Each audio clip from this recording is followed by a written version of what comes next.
Hello ladies and gentlemen, and welcome back to the channel. Today we're taking a look at another Swamp Fox product. This is of course the Freedom Mount MSR Cantilever.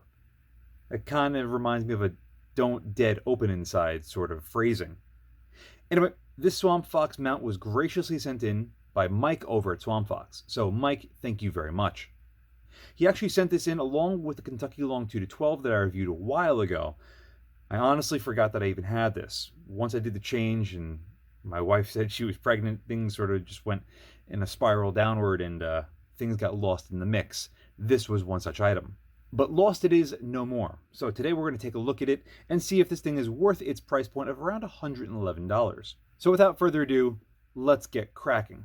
There isn't a whole lot of information that we see on the outside of the box with the exception of the height, the weight, and what rings it's for. It is of course made in China. Anywho, cracking this open, you're going to see, just like with the last hostile engagement mount, we have a couple of tools that we're going to be able to use for this. A Swamp Fox support card, and then the mount itself. If you're familiar with the last mount that I had reviewed from Swamp Fox, that was the hostile engagement mount, you could already see that there's a lot different with this as opposed to that mount. In fact, my biggest complaint with that mount was just the weight of it. This is significantly lighter, about 5.5 ounces claimed. On my scale, it actually weighs in a little bit less than the advertised weight. But how does it compare to the other mount that I had reviewed? This is nearly twice the weight. So yes, they did manage to remove a lot of weight out of this new mount as opposed to the old hostile engagement one. And that's a real big game changer because almost 5 ounces is a lot of weight. Focusing our attention now on the actual construction of the mount, there isn't a whole lot to really talk about with this. It is clearly a permanent attached mount. You have these two big Torx head screws that go all the way through, and we have two locking lugs right in the middle. These screws do come down and will interfere with the pick rail. So you technically have 4 points of contact to a pick rail. That's already a little bit better than most other mounts that I've seen where it's only either one lock in the middle or even just the screws itself that hold it to the pick rail. Removing the two cross bolts and the locking claw completely, you can see that there is blue Loctite on the threads from factory, and the tolerance on this is fine. You do see that we have two washers and a lock washer on both of these. Now, why do you want to have two washers there and a lock washer? Well, as you start screwing this down, the lock washer is going to put pressure against the head of the screw and the top washer. But that top washer would then have to spin on a piece of aluminum. Despite the fact this is 70-75, steel is still significantly harder in most cases. So they put the secondary standard washer there, so this way, as you start screwing this down, the washers will ride on each other's surface and you'd get better torque specs. You also won't damage the aluminum as much. So that's a nice little feature to see. Looking at the rest of the base itself, you can clearly see we have two steel inserts pressed in from the outside. That's actually a pretty nice thing to see on a mount at this price point. Typically you see a steel bolt going through an aluminum housing with aluminum threads, and if you're not careful, you can very easily over torque it and pull the threads out. With this, it's steel on steel, so that's not really a concern. Plus, as you can very easily see, these steel inserts do go into a blind hole, which means that there's no chance of this pulling through no matter what you do. It might not be too easy to see, but all 8 screws that hold the caps onto the main body of the mount all have a little bit of blue Loctite on them from the factory. So if you're buying this thing, you don't need to worry about going out and purchasing the Loctite. This is already set up from the factory to be perfect for what you need. However, there is the same sort of tape that's underneath the caps and on the main body of the mount that we saw on the last Swamp Fox mount. And I don't particularly care for it. A lot of companies will say that they do this so this way it doesn't damage the tube of the optic. And I can understand that. Some optics don't have the best anodize. I'm going to pull this down without destroying everything. Take this Arken SH4 for example. You can very easily see where my ADM Recon mount was torqued on this thing several times. Even though it didn't scratch anything, just the wearing, the pressure of the ring on the anodizing of this caused this to show marks on it. And that's not really great. No one likes to see that, especially if you're trying to resell this. You try to sell this, people are going to look at this and go, what did you do wrong? What failed? Nothing. I torqued it down to 15 inch-pounds and that's what happened.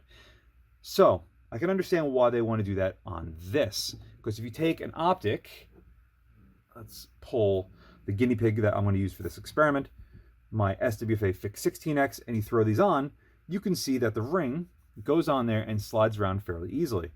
And there's no real wiggle room on this. There's a little bit. You can feel just a little bit of the tape in the corners making contact and allowing a little bit of movement. But that little bit of movement also helps with any inconsistencies in the machining of the mount. So let's say these two aren't perfectly lined up. In fact, they're like, actually, my fingers are so messed up, it's almost perfect. Let's say one's like that, slightly canted. The tape will help take up the slack. Now, is that better or worse than having a mount that's perfectly lined up? Well, having a mount that's perfectly lined up, yeah, is going to be better. But even on some higher end mounts, you've seen people that still have to go in there and ream this to be perfectly true. That's something I've never had to do. I've never noticed that in any of my mounts, but some people do it. So if you're worried about this thing not being perfectly lined up, the tape is going to take up some of that slack. Now, that being said, is that ideal? For me, no, it's not. I'd much rather spend the money on a mount that I know is going to bolt up to my rail and my scope will fit perfectly inside there where I won't have to worry about anything being out of whack. But if you're the type of person that worries about stuff like that and you prefer the tape, then this might be a good mount for you so far. But I'm not done yet. I need to see how well this thing first off torques down to a rail and then reset it a couple times to see if this thing is at least square enough and built well enough to be repeatable if you were to remove it and torque it back down. So real quick, I'm going to throw the SWFA in here and I'll see you down in the garage. So I tried showing you how loose the caps were on the tube of the scope, but it's actually going to be easier for me to show you how the optic fits inside the base. Now, there is a little bit of wiggle to my base on my table, but I'm going to try to make this live for you as much as I can. We're going to focus on the rear first. A little hard to see, but there is a little bit of wiggle side to side. It's quite apparent, actually. Onto the front, however, focus right over here in this gap. Yeah, in this corner, in this gap. Now, once I put the caps on, I'm sure that's going to take up all the slack in there, and those two tapes should really cinch down and fill that void. But for right now, you can see how much wiggle room there is. And there should really be none if these were machined properly. Now, in Swamp Fox's defense, I will say that not all tube sizes are the same. They could be a couple thou smaller or larger, and that could cause problems. But still, this is not my ideal setup. You see how much wiggle there is? I know my base is wiggling a little bit too, but nowhere near as much as this is currently. My trusty SWFA Fix 16X is mounted up and we are ready to go. I have this torqued down to 40 inch-pounds on my rail on the front and rear mounting screws. As you can see, we're perfectly lined up. I'm going to now loosen both of them up. Loose, push forward.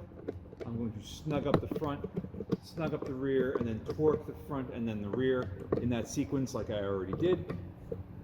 Front and rear. Now, I know for many of you this won't make a whole lot of sense considering it's a permanent mount, but this is still a good test to see how well it's machined. It looks like we might be a little bit off. It's a little hard to tell, but not that far off that we know that it's completely off. Loosening up front and rear. Again, I'm going to stay consistent. Clearly loose. Push forward. Snug up the front. Snug up the rear. Torquing the front. Torquing the rear. Looks to be pretty consistent with what we just had. Let's do it one more time for good luck. Loosening up the front, loosening up the rear. Clearly we are loose. Snugging up the front while pushing forward, of course. You want to take up that slack every single time. Torquing the front, torquing the rear. And it looks like we're still very, very consistent. It's slightly off to the left, but that isn't terrible considering that, you know, this is going to be set up permanently and that's going to be it. So this tells me this thing's machined fairly well. So as you've clearly seen, it's got to be machined well enough to at least be able to reset the way it did. Yes, you're going to be torquing this down and probably never removing it, or if you do, it's going to be under some extreme circumstance. But at least if you put it back on in the exact same sequence that you put it on originally, it should hold its zero fairly well. One thing I didn't touch on is just the overall fit and finish on this guy. And you know what? Some of these edges do have a bit of a burr to them, and the anodizing does feel a little thin in some spots. It's not the highest quality mount, but for $110, I'll be honest, I was expecting just a little bit more. For as near as makes no difference with the price, you can buy this Vortex Cant mount. They're around the same price, give or take a couple bucks. And they're basically the exact same mount. Granted, the Swamp Fox does have a significantly smaller footprint going on the rail, but you might want a larger footprint to have a little bit more surface area for better clamping force. I've already reviewed these Vortex mounts, and you know what? They're pretty damn good for the price, though they're still made in China. However, if you want to buy something less expensive, there are other options out there. UTG makes a really nice mount, or at least it looks nice on paper. It looks nice in pictures, and I've seen people that run them in person, and they do look genuinely good for about 40 bucks. So less than half the price of either of these. Again, for a Chinese-made mount, but they should do about the same thing. Now, I'm not going to vouch for the UTG mount simply because I haven't reviewed one to find out if it's legitimately good or not. But those are just other options. Now, would I buy this or this? Probably not. I'd probably save my pennies and get something a little bit more robust and American made, but that's just me. You might be on a really tight budget, in which case a $100 mount is probably stretching it for you guys. And you know what? So far, these seem okay, as long as you're okay with it. Hell, if you buy some Vortex products, these even come included. And for that price of basically free, these are excellent. I've never really seen these out in the wild before, but so far it seems pretty good. But again, this thing does have its shortcomings. I don't really particularly care for the tape, and the fit and finish could be a touch better. And with that, that's going to conclude this review. Thank you all very much for watching, and as always, see you again next time. And a huge thank you to my Patreon providers and my Subscribestar subscribers. Without you, this truly wouldn't be possible. If you'd like to support my channel but don't want to join either of those, I completely understand. But you could still help by using my affiliate links in the description below, and or like, share, and subscribe as always. Again, thank you very much.